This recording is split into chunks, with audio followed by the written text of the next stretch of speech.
Welcome in, welcome in. Um, I've had some time off, had some time to think. Um, with my current situation changing at work, I just can't talk about it right now. But was sitting down, um, and kind of listening to some of the stuff that you always hear, and it's all the if you're the weakest link in the chain, you're the weakest point. And so I sat down and I was like, well, what else is on that chain? What else can we use that same visual for, that same metaphor, that same everything else? And so I sat and I thought about it. And happiness. Happiness is one thing that we can sit down and we can talk about. And I'm gonna give this analogy, give a couple stories, but I really looked into it. Let me pull this up. I think it was Arthur Blank and Gary Vaynerchuk talking on Gary Vaynerchuk's not Facebook page, YouTube. I'll put the description of that down below, and I think get another article if I remember right. Yeah, Inc.com article that was really interesting on the same kind of the same subject along the same lines. But it's like if you have a chain connecting your business, why not sit and say happiness? And you're going to see people that are going to leave business over time, and it's a problem.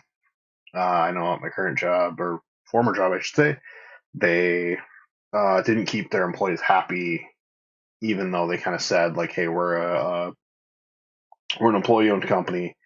We're gonna try." They try and do everything right on paper. It's a lot of sales talk. It's a lot of marketing flash.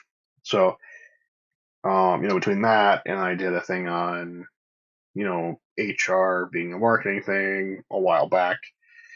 So I sat down. I was like, you know what, the most unhappy person on chain, when you lift them up, it doesn't just bring that link up to a new spot. It brings more of the chain up. So for that point, if you have a chain, go on the microphone, go towards the middle. You gotta do this the other way, I guess. Left hand. Uh, you have a chain. This link is the lowest one. It's the most unhappy employee that you have. If you're a business owner, think of who that might be. If you sat down, you can sit and talk to them, and maybe it's not giving them a raise, it's just talking to them. See what's going on to where they're not this lowest chain. And guess what? If you can pick this person up who's the lowest chain, you're not, you know, you know, all these other ones are moving. Where my thumb is off screen, that's pretty much sitting stable now. But you're picking up the lowest point, and they're going to settle where they're going to. But you're not going about it in a way to where you're not spending a lot of money. You're talking to them. If you're the business owner, talk to everyone. The newest guy, invite him in. Just say hi. You know, as you see him passing in the hallway or wherever you might see him, that can be huge. And it's going to look really good on you as a business owner. If you're the manager, go in, say hi, see what they need, talk to people. Um, and Gary Vaynerchuk and Arthur Blank, who was the creator, I think, and CEO of Home Depot, did this a really good job. They have a really good, I think, almost hour-long conversation with it. And there's that. So I think, that's the outside one for me personally. When I worked at my first job, I worked there from the time I was 16 until 29. I was just almost 30 um, when I did it. And my boss Scott, who I've known for a long time, uh, I'm gonna send this to Scott if he's willing to watch it. He did this very well. I saw him sacrifice a lot, and is someone who now is in business. I understand what it's like to have that stress. Even though I don't have employees, I know that one day that is hopefully coming, and I see it. It's going to be at all levels, and just taking the time to talk to your staff, um, figuring out what they want, where they want to be. Can you get them there reasonably? Obviously, if they want to be the CEO, probably can't just go, yeah, this person wants to be the CEO. So, But finding that unhappy one, and I was the unhappy one. My wages had stagnated. We were getting yelled at by customers all the time. Um, Partly because the ownership of that company decides that, or has this idea that, the small team can do a much larger team's job, and they kind of go with the old adage of the customer's always right. That's a whole separate video, um, and a whole separate thing that can be on the shelf.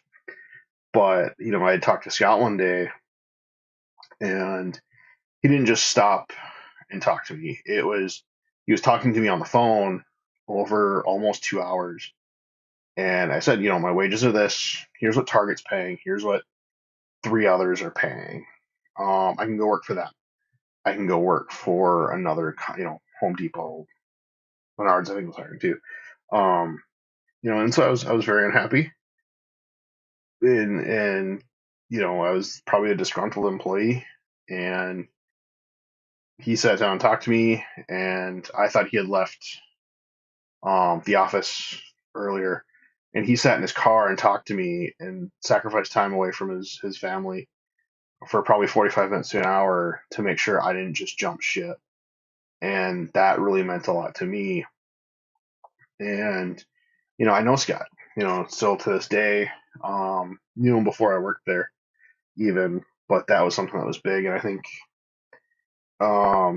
building the business not as just a money making thing, but make it so your staff is your family. You're going to spend a lot of time with them, and if they're happy, your customers are going to be happy. It's going to show to the customers.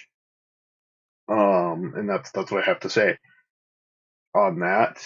I do know that um, that company's been rearranging, and there's been a lot of changes in that company. I think Scott left or is about to leave, whatever it is.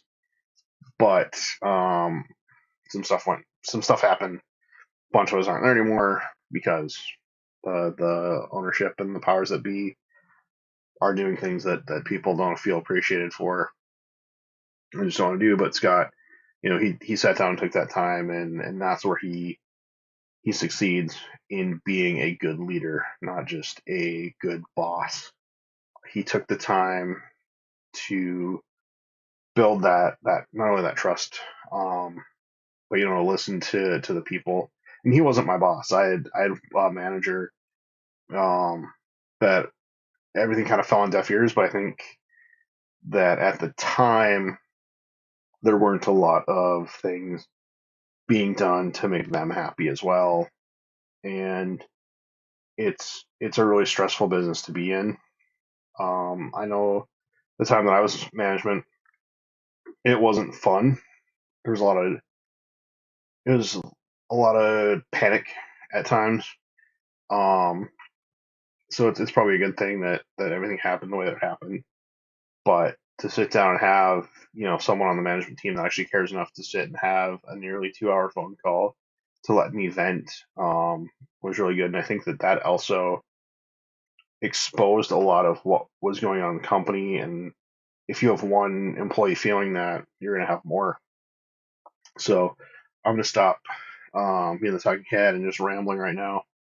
But if you have the ability to to make just a person's day better, I would recommend doing it.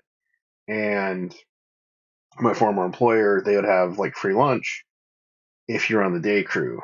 We were on nights, so there was no free lunch for us. Um, we had a guy who'd come in and tried to be the manager. He lasted all of like 2 months, but he would get us like pizza and stuff, and then write it off at the end of the day. But so it's little things, and it doesn't have to be monetary either.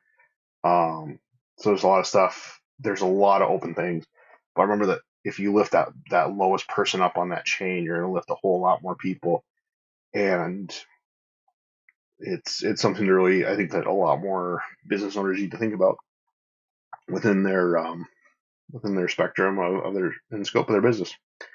So I'm going to stop recording. You guys have a good rest of your day, and